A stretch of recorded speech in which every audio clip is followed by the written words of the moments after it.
We did it. We did it. We finished Love in Paradise. Should have finished last week or 2 weeks ago because everybody's broken up and nobody cares. Yeah, I mean, I really do feel like we saw a lot of scenes today that we didn't really need to see. They could have easily been part of nothing. They could have been part of nothing. We couldn't have. And we wouldn't have missed a thing. And literally, the only couple who is still together at this point is Jessica and Juan. So we'll start there. For now. It's 2 months Till later. He goes and visits Wyoming, and then he's like, he's gonna be, nope. So it's 2 months later. She's in Galveston, Texas, where his boat docks. She's joining him for a cruise. We don't see anything of the cruise. They finish the cruise. They're in Galveston, Texas, and then they go get. No, she starts there too, I think. I don't think so. I don't think they show where she started. Because they showed Galveston, Texas, and then she kissed him when he got off the boat, and then when they got at the end of the cruise, he had 5 hours between. Okay. They didn't show anything of the cruise. Okay, it's one or the other. Take your pick. One of us is right, the other is wrong, and we really don't care. No, definitely not care. Because all she does anytime she's in Wyoming is how different it is, how cold it is. I'm like, she is not painting. Oh, he's not going to have the ocean or blah, blah, blah. Or the cruise or his job. And how are you going to feel once you leave the cruise? And he's like devastated. She's like, okay, well, get it into gear. And it's like, we love Wyoming. And if I was going to sell someone, I would be like, the huge skies, the massive, expansive It's full areas. up, don't come. You know, the open plains, it's full of people.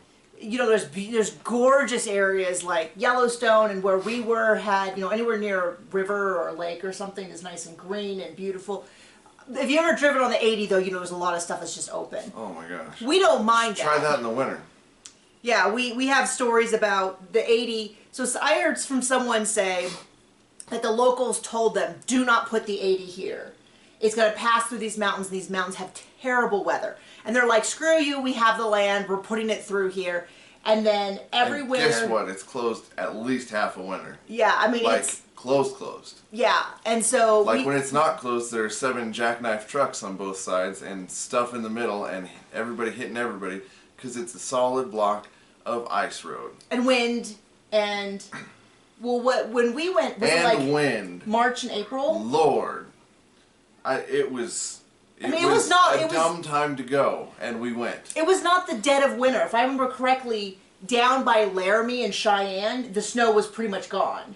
And then there was like a storm coming in, and we passed through, I think it was Laramie, which is where the University of Wyoming is. And I look in the rearview mirror, and they're lowering the big things that come down that stop the... Right after we went. Right after us, I was like, well, that is not a great sign. Super comforting. 7 jackknife trucks everywhere, in the middle, on both sides, blocking traffic here and there. Well, not on our side, because we were able to get through. Yeah, we got around one. It was mostly the other side. It was mostly the other side. Well, what happens is one jackknifes, and then people don't see it, and then they slide into it, and it gets worse and worse. The snow, if I remember correctly, was only a dusting on the road, but there was black ice everywhere. And we talked about how we were ice road trucking.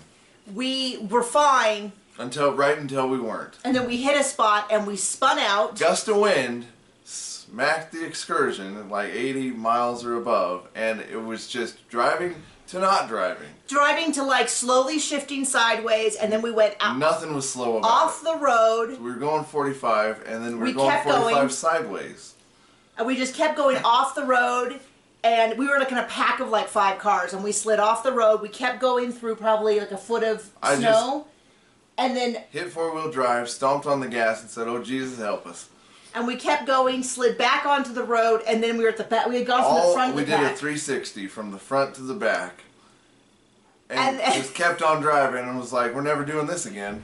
And then we were like, "Well, I was just, I don't know, I was tense, but you were like on the wheel, and we just went straight, did not move a fraction of a degree either direction." For probably 20 miles, and we kept going whatever speed we were going, 40 or something. Oh, it was slower than I was going at first, but until cars were like zing zing zing zing zing, and then we're like, oh, okay, we can speed up now. No, it was still like, we're good. And then we got to Rawlins. Oh, what a destination. But there are beautiful places. I don't think she lives in a beautiful area of Wyoming, but she is not selling them. She's not talking. Every time we see her, she's like, it's going to be cold, it's going to be miserable, the whole town smells like cow, it's gross, it's disgusting. And then I'm like... Is she looking in a mirror? Well, then it's like, well, why are you... You know, then she's like, well, you better enjoy it, you better be happy. And it's like... Then they get into this whole parenting discussion, and I'm very split. Because on one hand... it seems like a lot of her parenting is not... He should have gloved it before he shoved it. A lot of her parenting doesn't even seem to be gentle parenting. It just seems to be No non-existent parenting. Like, rather than the kid talking to the kids or being like, okay, we're going to have a timeout, or talking quietly to them and explaining why they can't do stuff, or whatever you want. She says nothing. She just kind of looks at the kids and smirks. Now, on the other hand, though... him swooping in and being like, well, things are going to be different when I'm there. You just got to lay down the boundaries. What he is saying sounds very much like someone who doesn't have kids. Shocking. Did you know? He doesn't have any kids. Well, technically he has one. Not yet. Still in the oven. Which I hate that analogy because babies shouldn't go in ovens. But, so I'm like kind of torn because on one hand, and then like the idea that he's going to come in and he's like, I'm really going to rip these boys into shape, blah, blah, blah. To me, it just sounds like, well, this is a terrible way to start the relationship with the kids. Oh, I thought you were talking about starting the relationship with baby fever on a vacation. No, that was terrible. So they talk about that.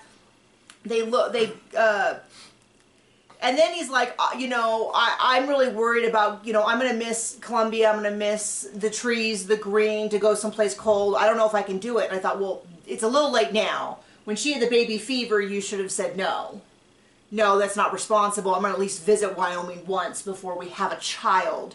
Or I'm at least going to be in Wyoming before we get pregnant so that I can have... Because she's like, you know, he can't be there. I don't know that he's even going to be able to be there for the birth of the baby, let alone They made stay. it pretty clear he won't be there for the birth of the baby. That's what I thought. Well, I thought they had said in an earlier episode, I thought she had said... Well, I'm hoping that he'll be there by the time the baby's born, which I thought was ridiculous when she said that. But I guess they figured it out somewhere between that interview and this filming. I guess. Let's move on from Snatch Trapped. So, no, wait, hold on. So anyway, they do while they're in Galveston I believe at the end of the cruise,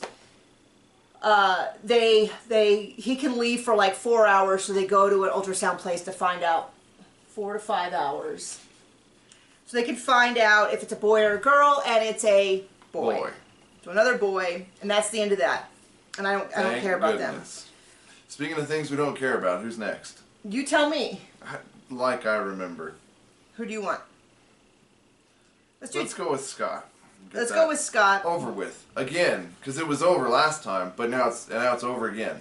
Now, so if you weren't paying attention, it's still over. First, it was over with Lydia. Shocking. Then it was over with Liz. And now it's over with Lydia again. Now, let me be clear about something. I don't know how we can be more clear. I do not like Scott. Nope. I do not like Lydia. Really don't. So anything I say about Scott or Lydia does not mean I like the other one. So if I say Scott's an idiot, that is not me defending Lydia. And if I say Lydia is insane, I'm not defending Scott. Just get that right out of the way. Fair assessment. Next. No, so first off, we catch up with him and Liz. If you remember last episode, Liz was like, oh, yes, I want to try this again. He's like, I love you. I want to marry you. Will you move in right now? And she's like, hold up. Slow down. I thought I was just going to get more money and then bounce. But I guess I'm not getting more money, so I'll just bounce. But no amount of money is worth this. So let me get out of here. So in the middle of the night, she texted him and just said she's going to leave in the morning. And he's like, yeah, I guess I came on too strong. But let me say, I don't like Liz in this scenario either. It's very clear that she only came back to see him because she heard about the TLC show, thought she could get more money and TV time. Money grubber. And I think she got there and she was like, never mind, this dog and pony show is not for me, and left. But I'm not like, oh, poor Liz. I'm like, whatever. You play dumb games, you get stupid prizes. But she already bilked him of all that money, so whatever. So now, he's like, well, I realize how badly I broke Lydia's heart. I want to go apologize to her. And I'm like, we do not, this does not need to happen. You failed the self-assessment. Lydia is insane. and this is the only thing he could possibly do to make me think that he is on level with her insanity. That's how little I think of her. So he texts Lydia, he says, I want a second chance or whatever. Although this second chance, to me, really translated as, I'd like a little bit more TV time. I want one more day of the daily rate. And maybe we could somehow spin this into another season of 90 Day Fiancé or something. Is all I can figure out. Like, maybe there's a way we can both extend our TV time a bit longer. Because... Has he cried in the pool yet? I don't know. I don't know when that happened. We're getting it. That's after they break up again. So they get it back together. It's unclear to me and to Lydia as to what he is asking, because it sounded like he was asking for a second chance. And then he said, no, I just want to stay friends, but I'm not closing the door. And the only same thing she says is no. And then she says something in Spanish and runs off. And says, let's go. And then the translator, who is clearly also a horrible person, is like... Cause his name's Scott, right? Right. He's like, she said let's go. Does she want me to follow her? And the terrible person that is a translator is like, no, it's pretty clear she doesn't. To be fair, she did say let's go, and he doesn't speak any Spanish, so maybe hold your horses there. Don't be such a wretch. Well, my thing is that they're both awful people. They I are. mean, all the way through. But there was no need for the translator to be such a... Rude about it. Yeah, right? I mean... Well, another thing is like, Scott is not a good person. Let me clarify this. Scott is not a good person. I do not enjoy him. I think, and I have seen a lot of what he has done since the show, and he's like hitting on young women, and he's hitting on every reality star on Instagram and all that. He's not a good guy. But any clip we saw of Lydia this whole season... Delusional. She was best. Also an awful person. And then she goes and... sits in the ocean and he cries about his dad in the pool and what a terrible person he is. The end. Yeah, she's rolling around in the ocean and spinning, and I assume they said we'll get some B footage of you looking in the ocean. So I can also kind of blame the producers for this, but it was so awkward and so cringy, and I wanted no part of it. And we didn't need to see it. We didn't need to see it. I know that they're just doing this for a little bit more TV time. He's clearly going to be that dude who's going to keep trying to be on as many shows as he can. I'm sure they're heartbroken they don't get a tell-all or a, what do they call them, reunion or whatever at the end of the season. Because as far as I know, this is the end of the show. Thank goodness. It's not going to be on next week. Next week they start 90 Day Fiancé the other way, which we will not be recapping. We're going to take a break in July and August from at least that. We're going to still do the Sister Wives recaps because those are nice and fun. But we're not going to do this show. We're going to continue Match Me Abroad until it's done, I think, in another month. And then my impression is 90 Day Fiancé before the 90 days. I'm getting a little confused on which one's which. We'll go right up until Sister Wives, is my impression. So we'll do that all the way up until Sister Wives, and then Sister Wives will be back, and we'll all have something fun to talk about because I shouldn't say nobody likes the 90 Day Fiancé things. Plenty of people do. They just don't watch me for it. If you're here to watch, thank you. I'm not trying to be disrespectful. I'm just saying Sister Wives is going to be a good time. So speaking of things that are over, who do you want to do next? Sure. Okay, Jordan and Everton. Still over. Didn't get back together. Still broken up. She's too dumb to get rid of her stuff in Cayman and just call it a loss. She's like, we're connected now. As if he's going to do anything for her at this point. Right. He's not getting any from her, so he's still getting stuff from his others. And she still wants him to be around for her for the Cayman Island property. So she's still like, well, he's grow half a brain. Of course he's going to stay around for the Cayman Island. He has power of attorney. He is going to bilk that every chance he gets. Oh, no, expenses were really high this month, honey. You know, like... That's why you cut power of attorney, cut your losses. She's not going to do that. Sell the dang place. I know, because she is about as bright as a black light. Well, my thing is, she could go to the Cayman Islands and look over it. She's doing niche videos online. If there's ever... And apparently not making money at it. I don't know what's happening with that. So anyway, they're in the car, and she's like... She flips her lid again. It's like, she did it once. She should have just left. She shouldn't still be in the car with him. And she's like, well, yeah, I want to break up. I want to break up, but we're going to still do the business together. And then he's like, I'm so sad, but I'm going to win her back. I'm going to win her back. And I'm like, this just feels like we're going to see them on the next season. I want to see them as Of much Love as I in want to see Paradise. Scott and Lydia. I know, but for whatever reason, this really felt like my note says angling for another season. Because something about it just didn't feel... Real? Yeah, it didn't feel real. Now, I have met plenty of people who I've been with, and they've done something, and I've been like, what just happened? That didn't feel... What just happened? Everyone else is like, I don't have a clue. I've been around those people. You would be surprised. I was going to do a video on this at some point. If you Google, I married the Eiffel Tower, there's a woman named Lord. Erica Eiffel, or Erica, her name used to be Erica Labrie, then she went by Aya, and then she went by Eiffel, who married the Eiffel Tower. Apparently in France, you can legally marry objects. She married it. I knew her because she was in archery. She showed up one season, had changed her last name to Eiffel, and started carrying around a little model of a bridge. Nobody asked her what was happening because she was already so out there that it was like no one wanted to deal with her, because every time you dealt with her, she'd have this huge blow up. She would, you can file there's stuff that you can do in competition that like delays the competition. And she knew all of the tricks and all of the rules, and she would fall over something and file a protest for the competition had to stop while she gathered herself up. So no one bugged her. No one bothered her. So the fact that she showed up with a different name, carrying a bridge, and she'd like get a little chair and put the bridge next to her. The bridge was supposed to be a representation of this bridge that she was in love with. She has something called objectum sexual, where you fall in love with objects. And she... Super normal. The documentary opens with, I am a woman, and this is a bridge, the Golden Gate Bridge.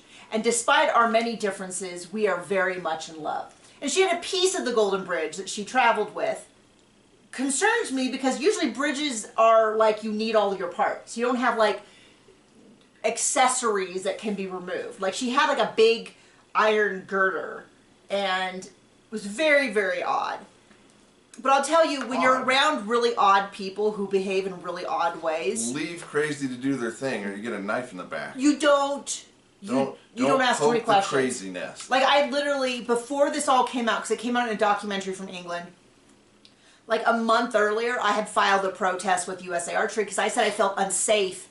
We were at a tournament where we go out like into the woods and we would shoot, it's called a field round, and you shoot up and down hills and stuff, and a group of 4 of you go around, and 4 of us were out there. And 3 of them came back. And she flipped out and was screaming and yelling, and then she just stopped and was like, oh, I'm all fine. And of course I was shaking after it, and I was like, I don't feel safe being out in the woods with her with a technically a weapon.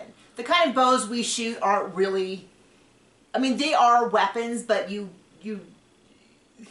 they're a little, they're like modified. Like you're not really sneaking up on someone. It's not like a Bowie knife or something. But like if she went to go shoot me, I could get out of the way. But unless I was not looking. Unless you didn't get out of the way. But she could hit me. She could hit me with something. So anyway, I'm just saying that sometimes she also married. I'm not saying that Jordan and Everton are in this class. I'm just saying that sometimes I get really caught up in things like what's realistic. How do normal people act? And then I have to remind myself not everyone's normal and not everyone acts in a normal, expected fashion. Because I have known many people who have acted and behaved in truly irrational ways. But my guess, I'm just going to say, I think a lot of Jordan and Everton's thing was play acted. And I would not be surprised if they don't angle for another season. I mean, it's play acted and they're not good at it, or it's not and they're just bizarre people. Dumb. I mean, my thing was, when she said we're over, my first thought is, you guys have been off and on for something like 12 years. You're going to get back on again. Like, you know those people you know... would have saved everybody a lot of trouble if you were just over the first time it was over. Yeah, when you got the phone... 12 years ago. How about the phone call when she got into the air? If that was really real, she should have just been like, no, I'm going to a hotel. Alone. Well, that's what normal people do. At least, I mean, yeah. Okay. Speaking of things that made no sense. And are still over. April and Valentine. Oh, boy. I thought they were over. I didn't think it needed any more explanation. But this day she's leaving, she texts him and says they need to talk things over. He shows up, which I'm sure had to do with TLC being like, well, if you come today. Or this definitely has the print of, like, producers being like, can we just get one more scene where you guys just talk it through and like wrap it up nicely so we have a good end to the storyline? You will get your daily rate or something, because I feel like it's over. And then it was really weird because they had a fight about that had nothing to do, to, in my impression, with what actually happened. So he's telling the camera she's stuck up, she's rude, because she thinks she was rude to my family, she treats them poorly. Because she has money, she thinks she's better than everyone else. He did not mention that she is clearly suffering with a mental disease, but that would be true. As someone who also suffers with a mental disease, I'm not making fun of it. I'm just saying she clearly has untreated... She needs some counseling. Something. With a heavy-duty dose of, I'm not wrong, you people are just gross. Like, we've said this before, which is like, I'm weird about a lot of foods, but I would never, ever, if I had to refuse certain kinds of foods, I would go overboard in making sure people knew it was not a reflection on them or their food or this. It's that I have a broken brain and I can't eat certain kinds of food, almost any meat. Like I can eat like steak and chicken breast. And that's about it. Like I don't eat chicken wings because the gristle and the fat and the bone just really freaks me out. We don't need to share your crazy. Let's talk about these other people's crazy. Okay, well anyway, my point is those are all legitimate reasons. Those are why he didn't want to see her again. But instead, she's like, well, I spent a lot of money to come here and you didn't spend enough time with me. And he's like, well, I told you I was really busy. And I'm like, that is not why you didn't see her. That's not why you ghosted her. You ghosted her because she was rude. And I wish she had just said that. Because they were fighting. I'm like, these people are so bad about fighting about things that are not the issue. And that is, I'm not saying that we all don't do that, because we've definitely done that, where like we're fighting about an issue, but then we're like, how dare you use that tone or this or that. But I feel like I'm good about fighting about the actual issue. I feel like you are too. I don't have to like direct, but like, we're getting to the core bone of the issue, and we are discussing that. We are not getting distracted by other dumb things. Like, if this is about my anxiety, we're not fighting about the parking spot. We're fighting about the core of the anxiety. Or our disconnect about how quickly things need to happen. Your expectation that when you are ready to do something, everybody has to hippity hop to and go that very second. And my expectation that some of us in the family, everyone needs a little bit of like, okay, we're going to leave in 10 minutes and start shuffling toward the door. Whereas you think that we are all trained dogs that can just move on command. It's my way or it's my way. So, anyway, but they're not fighting. It was the most boring thing, because I just kept going, fight about what's actually happened. And I just kept going, why do we have to see these people? They broke up already. Yeah, and so he's like, she's like, the trip was expensive, and he's like, I'm busy, and I'm like, that has nothing to do with anything. It had to do with the fact that she was rude to your family. Although his whole thing about like, I never said I was going to move to America. What was the name of the show? The name of the show is 90 Day Fiancé Before the 90 Days. Well, you know what it ain't. What? Best and the Brightest. That is true. So, so they're still broken up. Newsflash. Good thing we got that. They're still broken up. She's sad. She's going to leave. And then she's like, you know, I didn't come here to sleep alone. At first I thought she was making fun of the bed. I thought she was saying that the bed was, I think she said, I didn't here to sleep. I thought she was going to say like in a ratty hotel, but then she said in a cold bed or whatever. And it's just like, okay, we get it. She's a spoiled rich girl with diagnosed mental problems, not that uncommon. And he didn't want to put up with her shenanigans anymore. Simple as that. And that's the end of the season. I can't believe we finished the season. I can't believe you finished the season. Thank you to everybody who's watched us these past couple, I don't know, 12 weeks. Oh my gosh, 12 weeks of our life. Gone. Wasted. Wasted. We'll never get those hours back. It's like a knife to the kidneys. Hey, Cody Brown. What's the wasted was? I've never loved this show.